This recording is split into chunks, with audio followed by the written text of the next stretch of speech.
Muraho neza? Iyi ni Be Personality TV show.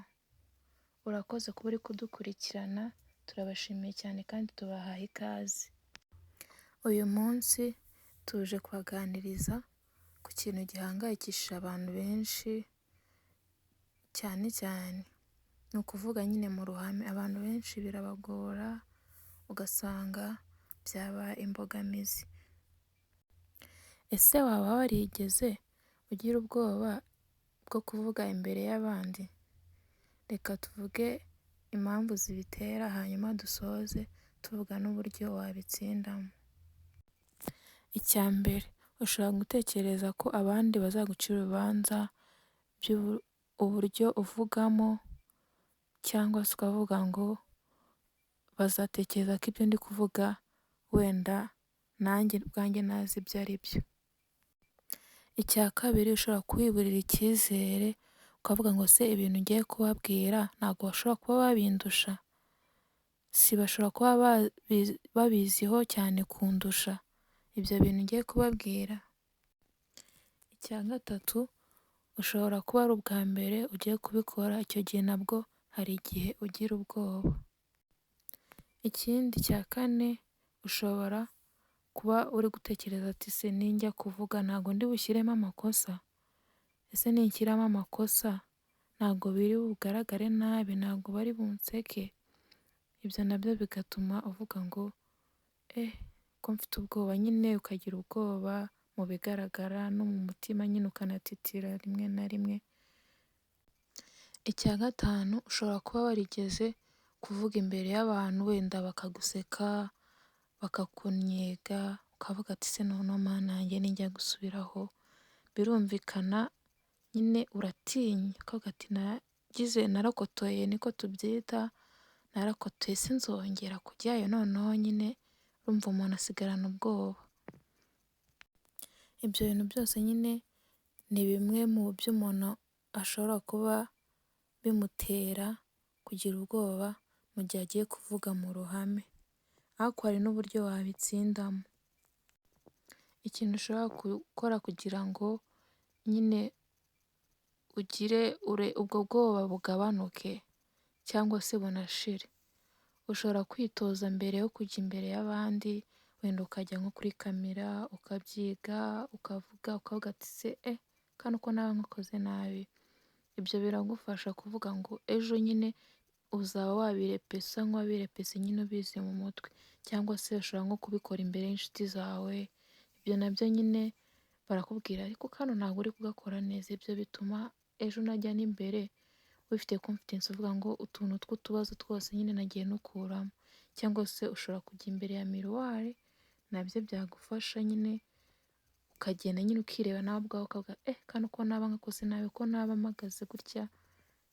Icyo nacyo cyagufasha mu kugira ngo nyine ubwawe wibonemo icyizere, ubone ko nawe wabishobora.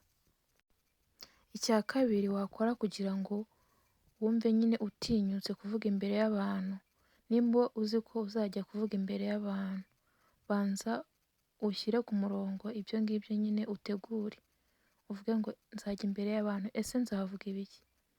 Ugomba kuba ufite nyine ahantu, nimba wanabyandika ni byiza ukabyandika, ukabisoma, ukabyitoza, ukabitegura.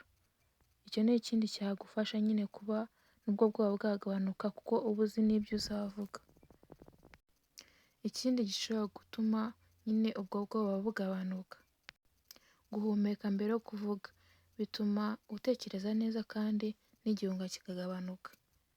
Nabyo biri mu bintu nyine byagufasha kugira ngo ubwo bwoba bugabanuke. Ikindi, ibande ku butumwa ushaka gutanga, utitaye uko abandi bari kubitekereza, ariko wowe ufite ubutumwa ugiye kubahereza, wowe butange neza ubwo butumwa ugiye kubahereza. Ibyo nabyo bizagufasha. Witekereza cyane uko baba bari kubitekereza, wowe vuga ngo ese ngiye kubabwira kuri iyi ngingo, ese mbikore gute?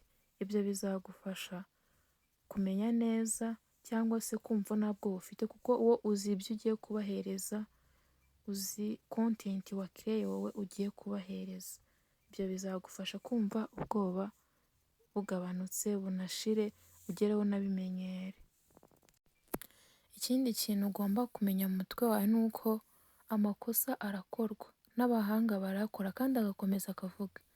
Mu gihe rero uri kuvuga imbere y'abantu, yego wakoze ikosa, ariko wihita ugira igihunga, kuko niba ugize igihunga cyangwa ugahita utitira, biratuma n'ibindi wari kuvuga inyuma byangirika, nyamara ikosa ryo ryamaze kurangira.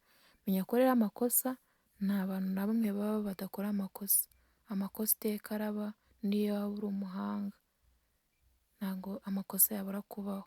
Tekereza ngo ntabwo ibi byabura, ariko nakora iki nyine ejo n'ejo bundi ngo ntibizongere, ariko ntibitume iyo presentation yawe ihita ipfa yose, ahubwo ryakozwe komeza wihagarara nyine gupresenta, wenda nimba uri gupresenta. Niba warigize kugira ubwoba mu gihe uri kuvuga mu ruhame, andika muri comment utubwire uko wabyitwayemo. Iyo natwe ni experience yadufasha cyangwa yafasha n'undi muntu uwo ari we wese nyine wayisoma agahita avuga ati se aba babyitwayemo gutya. Ibyo nyine birafasha n'abandi bagenzi bacu cyangwa nanjye ubwanjye byamfasha kugenda nyine menya uburyo ejo nabikora neza kurushaho. Uwumvishe ikiganiro cyose akakirangiza wakoze cyane. Ibi ngibi twese turabikeneye nyine, nta muntu udakenera ubufasha. Ufite n'igitekerezo wadusangiza nacyo wacyandika muri comment kandi usharinge n'inshuti zawe, kuko ibi twese nyine duhura nabyo mu buzima, ntabwo yabura ikimufasha. Kandi nyine unakore subscribe kugira ngo n'ibindi byose tuzagenda dushyiraho uzagenda ubibona, kandi tuzakora ibintu by'ingenzi muzabyishimira. Murakoze cyane, Imana ibane namwe. N'ufite presentation ejo n'ejo bundi ndamusabira ku Mana imufashe kubicamo neza, kandi na presentation ye izagenda neza kubera Imana. Gusa nafata umwanya arebe muri ibi byose avuge se hano mfite imbogamizi, reka nkemure muri ubu buryo, byose bizakunda. Imana ibahe umugisha, ibarinde. Iyi yari B Personality TV Show.